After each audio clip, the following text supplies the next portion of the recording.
Hey there, how you doing? On Wednesday morning, a lone gunman shot and killed Brian Thompson, the CEO of healthcare insurance provider UnitedHealthcare, in what appears to be a targeted attack. Obviously, everyone is really sad about this because he was such a good guy. What with all the millions of dollars he saved by letting poor people die. The gunman, masked and having used a silenced pistol for the assassination, fled on foot and thereafter on a city bike. He has still not been captured, so I'll offer my very effective thoughts and prayers in one direction or the other. Expect results sometime between now and never. Now, the police should be able to track the city bike, maybe get payment information from that. They also likely have fingerprints and DNA because the shooter was apparently at a Starbucks shortly before the shooting, because of course he was. Modernity creeps into everything, even assassinations. Get some Starbucks, assassinate a CEO, bike away. That's the modern way. So, maybe they'll get the guy. If so, we'll find out exactly why he did it, although we already have a pretty good idea. On the shell casings recovered from the shooting, the shooter had written the words delay, deny, and depose, although the last one is probably supposed to be defend. These words, delay, deny, and defend, refer to the industry standard practice of insurance companies to delay paying out claims, denying claims altogether, and then defending the denial in court if necessary. So the shooting obviously had something to do with Brian Thompson being the CEO of a health insurance denier. That could mean the shooter is ideologically motivated, or it could mean he or a loved one was denied a claim. So for the sake of argument, I'm going to make up some fanfiction and assume that his spouse was denied a claim by UnitedHealthcare and recently passed away due to cancer. So what argument is it I want to make? Well, that this was bound to happen. Someone was bound to eventually try to and successfully assassinate the CEO of a company whose business strategy is to socially murder people for money. For those who don't know, social murder is basically when social, political, or economic systems lead to people's premature deaths. But because it isn't legally classified as murder, nobody cares and nothing is done about it. So, health insurance companies denying people life-saving healthcare due to a technicality, and because they would make more money that way, is a form of social murder. Brian Thompson was a social murderer.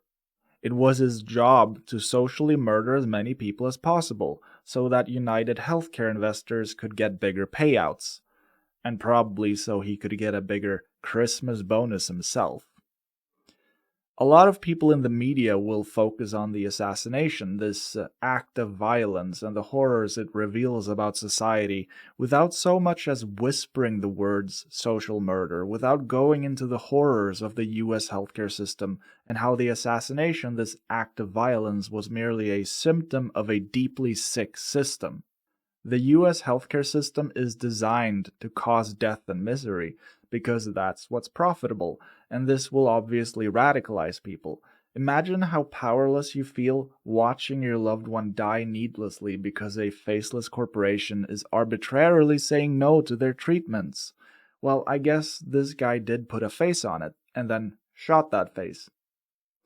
I'm European, and as a European, the American concept of medical bankruptcy is absolutely insane. If you're sick, you need healthcare. That shouldn't destroy your entire life. You should just get the care you need. Or the American thing of postponing going to the doctor to avoid the cost. Also mind-boggling.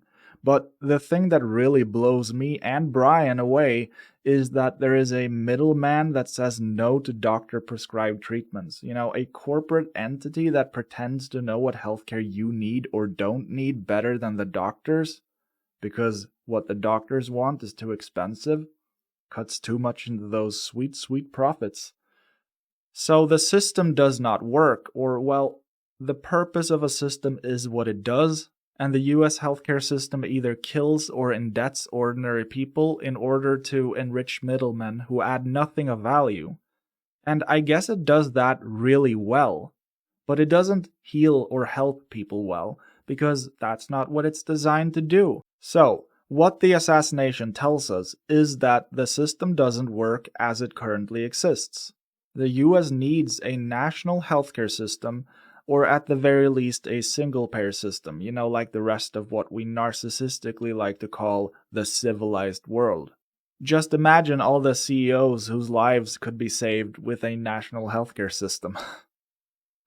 In a just world, the shooter guy wouldn't have been pushed to become a murderer. His spouse or whoever he lost, for the sake of argument until we find out the real reason, would still be alive, and mass social murderers like the dead CEO would be alive but rotting in a prison cell where they belong. If the media spent even half the time covering the needless death and misery caused by the US healthcare system as it does covering dead rich pricks, maybe things could change for the better. But alas.